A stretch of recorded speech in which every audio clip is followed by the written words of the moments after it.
There's been some amazing gaming mice released this year, but there have also been some stinkers. In this video, I'll go through some of the worst mice that I've reviewed this year. There's many reasons why the following mice qualify for such a prestigious award. I'll go through them with you one by one and explain why. The first mouse in this list should have come out 2 years ago. Unfortunately, it was released this year, and somehow it's worse than the previous version that came out 2 years ago. It is, of course, the glorious Series 2 Pro.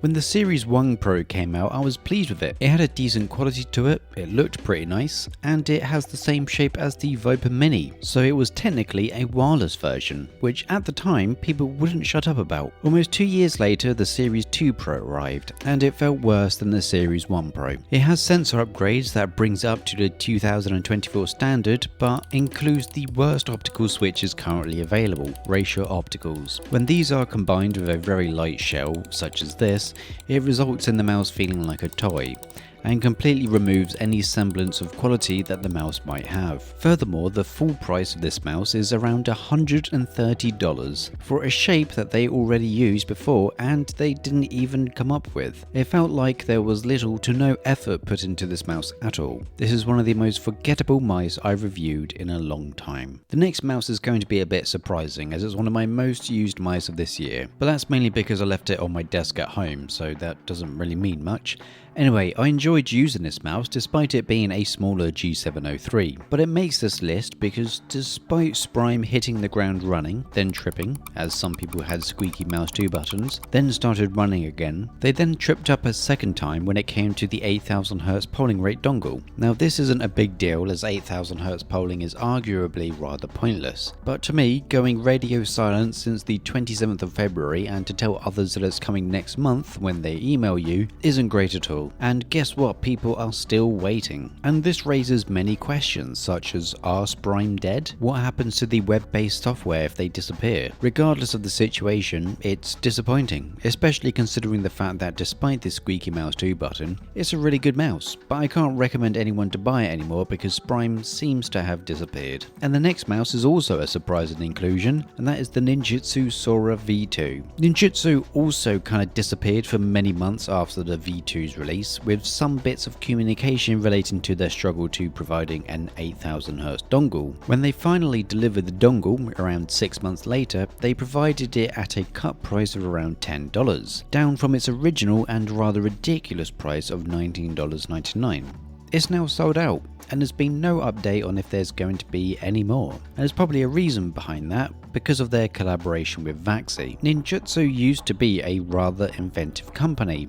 They made the Origin 1X and the Katana Superlight, both of which were unique mice. But after the original Sora came out, they've just made Soras. With the release of the Sora V2, which felt like a more complete mouse, I hoped that maybe they would go back to make another mice. Maybe remake the Katana Superlight, or at least a new shape. But no. Instead, the Vaxi collaboration is another Sora. This is the 4th Sora they've made in 2 years. Now it's Logitech's turn. I didn't think they could disappoint me more when they released the G309, but somehow they still managed to with the Superlight 2 DeX. This mouse is one of the most frustrating products I've reviewed because it could have been a lot better with just a teeny amount of effort put into it, but it feels like it was designed to reuse as much of the original Superlight parts as possible, and also to not address common issues and complaints that the Superlight has. This mouse is even worse when you take into consideration that Razer improved the Viper V3 Pro as much as they did, whereas Logitech couldn't be bothered to even change the absolute garbage stock mouse feet that come with their $160 mouse, and not forgetting the absolutely awful scroll wheel switch. Now I've already ranted about this in the full video and I'm not getting into it again because it really annoys me, but watch the full review if you want to know what I'm talking about. Chances are your Superlight has this fault as well. To me, this mouse represents the arrogance of Logitech and how far they have started to fall as a brand, and have now resorted to making slop that relies heavily on professional players and influencers to sell. The next mouse will invoke a lot less passion from itself, and it's the Asus ROG Keris 2. The original Keris was actually pretty sick. It had a hot swappable switch option. It was a feature that might have been too ahead of its time, and unfortunately everything else about the mouse was rather mediocre. Regrettably, there's nothing on the Keris 2 that actually makes it stand out in any way from its predecessor, or any any way at all. It has some pretty impressive performance numbers, I guess, but this mouse just seemed to try and copy everyone. The shape of the mouse is like a cross between the EC and Death Adder V3 Pro. They even went so far as to choosing a coating similar to Razer's mice, the coarse matte coating which Razer have started to move away from in their competitive mice. And I can't forget to mention the annoying inclusion of having grooves on the side of the mouse. If somebody wants more grip, they'll use the grip tape that you provided. These are unnecessary, they attract dirt and can get incredibly distracting in game. There's a reason why the Keras 2 and the Harp Ace are the only mice that have these grooves on the side, and Asus ROG are the only ones that don't know why. I think the real nail in the coffin is that it costs around $160, which is a premium tier price for a mouse that just doesn't do anything special. The next two mice come from the same company, and these in particular really let me down. When I took these Cherry Extra Fine mice out of the box, I was really excited. High performance, rather lightweight, reasonably sized, and using mechanical Huano blue shell pink dot switches. And best of all, they have unique shapes, low button heights, charging ports on the sides, and curves. This is a design that reminded me of a few years ago, where you look at a mouse and think, hey, this looks really comfortable. And they were. But everything came tumbling down within half an hour of playing with them. For clarity's sake, I have no idea if this issue is fixed or not, but the scroll wheel they used was dreadful. This thing would constantly limbo jump. If you've played any game that utilizes the scroll wheel to jump or any other function, you will have felt this despair of limbo jumping. Now imagine it doing so every few minutes, and it happens on both of these mice. This made them pretty much unusable for me, and I was really disappointed. These two mice had everything going for it, and I truly believe that these would be the best mice of the year, but they were let down by a wheel. And now we get to the final mouse disappointment. I have two of these, not on me currently, because they are both out for repair for the exact same fault, which is creaking left and right buttons.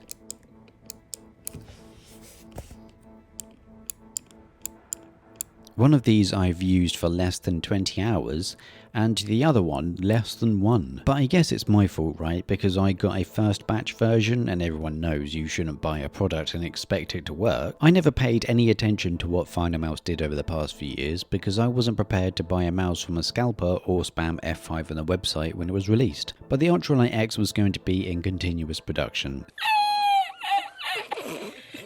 Anyway, I was interested to try this out. I haven't used a Finder Mouse mouse for a long time, and I thought it'd be interesting to see what they've improved. Much like every Finder Mouse product, this suffered from incredibly smooth-brained marketing, being a prime example of overpromising and then under-delivering, going so far as to list the weights of the mouse without the mouse feet to make them sound even lighter, and also to reach the initial lower weight that you've already announced. They also didn't apply any cover to the battery adhesive, which means that the battery on my Ultralight X has more hairs than my head. Needless to say, for a mouse that costs $190, this is a massive disappointment. I've always said that when you charge a lot of money, you have to deliver a flawless product, and that has to be from the start. I'm not accepting any but Batch 4 fix these issues. Some people call me a hater, but I'm not. I am completely open to having my opinion changed. These are inanimate objects. I'm not a brain-rotted individual that has a parasocial relationship with a company. If my Ultralight X comes back from repair and they are fixed, then my opinion of them will change to they have a good repair process. Like every gaming mouse I review, I want it to be good.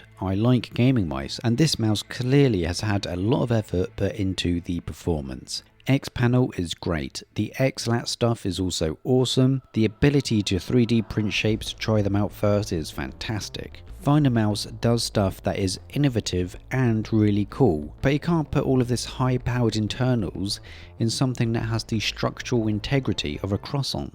So the Ultralight X is the worst mouse of 2024 for a few reasons. Charging $190 for something this poorly made on release, listing your weights in the product page without mouse feet, although they do put this in the overview, the Pro series of the Ultralight X, which is just a different set of colours that turn brown, discontinuous continuous production, and this picture. Most of the mice in this list can easily improve, unless the people behind making them don't feel like they need to. If you haven't already, you should check out the best mouse of 2024.